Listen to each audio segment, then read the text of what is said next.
Hey everyone, and welcome. When you think about a great leader, what comes to mind? A perfect strategy, right? But what if I told you the real blueprint for incredible leadership, it isn't external at all? It's internal. Today we're going to dig into the architecture of a leading voice. And believe me, it all starts with leading the one person you're with 24/7, yourself.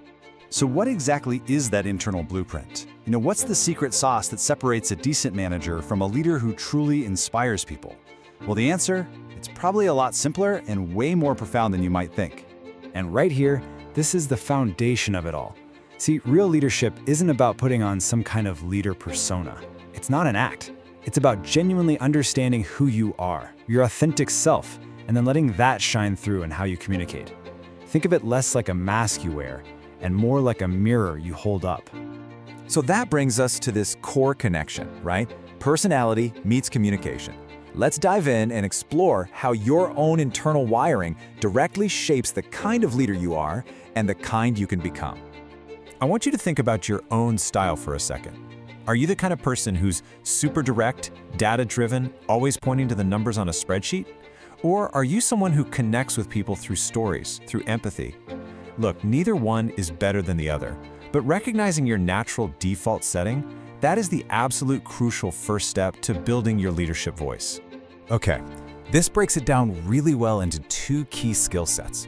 On one side, you've got your intrapersonal skills. That's all about you, understanding yourself, that internal dialogue that's always running. And on the other side, you've got your interpersonal skills. That's about the external stuff, right? How you connect with other people. And here's the kicker. You really can't be great at one if you're ignoring the other. They go hand in hand. So, let's start right where all leadership has to begin, with that inner voice. This next part is all about mastering your interpersonal intelligence. And we're not talking about just having a vague idea of what you're good at. No. This is about a radically honest self-assessment. Seriously, ask yourself, what meetings leave you feeling totally energized? And which conversations do you find yourself actively avoiding? Getting real about your triggers, your passions, your blind spots, that's the raw material you need to build your leadership voice. Okay, so once you start to get a handle on your own inner world, it's time to build a bridge to the outside. And that brings us to developing those interpersonal skills so you can really truly connect with people. And this is such a great way to think about it. I mean, all that self-knowledge is pretty useless if it just stays locked up in your head, right? The real goal is to use it to build that bridge to your team. So, for example, if you know you tend to get impatient, you can consciously work on active listening.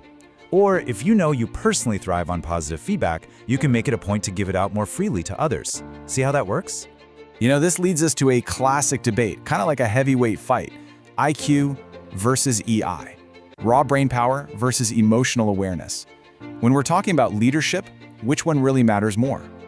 All right, first things first, let's just get clear on what we mean. Emotional intelligence, or EI, think of it as your social and emotional literacy. It's your ability to read the room, to manage your own reactions when things get tense, and to build genuine, real relationships. Put simply, it's the people side of intelligence. This chart just makes the difference crystal clear, doesn't it? Your IQ is what helps you analyze the spreadsheet, right? Find the patterns in the data. But your EI, that's what helps you convince your team that your analysis is actually right. It's what helps you navigate their concerns and motivate them to get on board. One understands information, the other understands people. So, it all comes back to that big question. Let me ask you, if you had to choose, who would you really rather follow? The brilliant strategist with the off-the-charts IQ or the empathetic connector with a super high EI?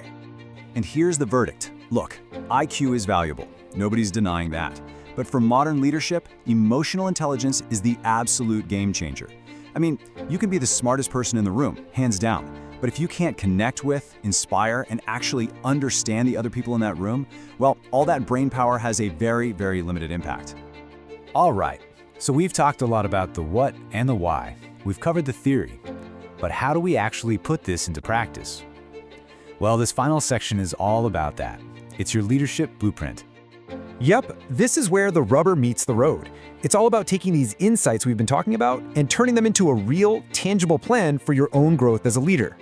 And the process is actually pretty simple, but it's incredibly powerful. Step 1, really know your true strengths. Step 2, be brutally honest with yourself about your weaknesses.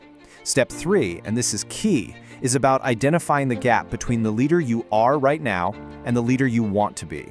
And finally, step 4. You create a plan to close that gap, one small, manageable action at a time. So there you have it, the architecture of a leading voice. And the beautiful thing is, it's not about trying to become someone else. It's about becoming a more intentional, a more self-aware, and a more connected version of who you already are. You've got the blueprint now. The only question left is, what are you going to build first?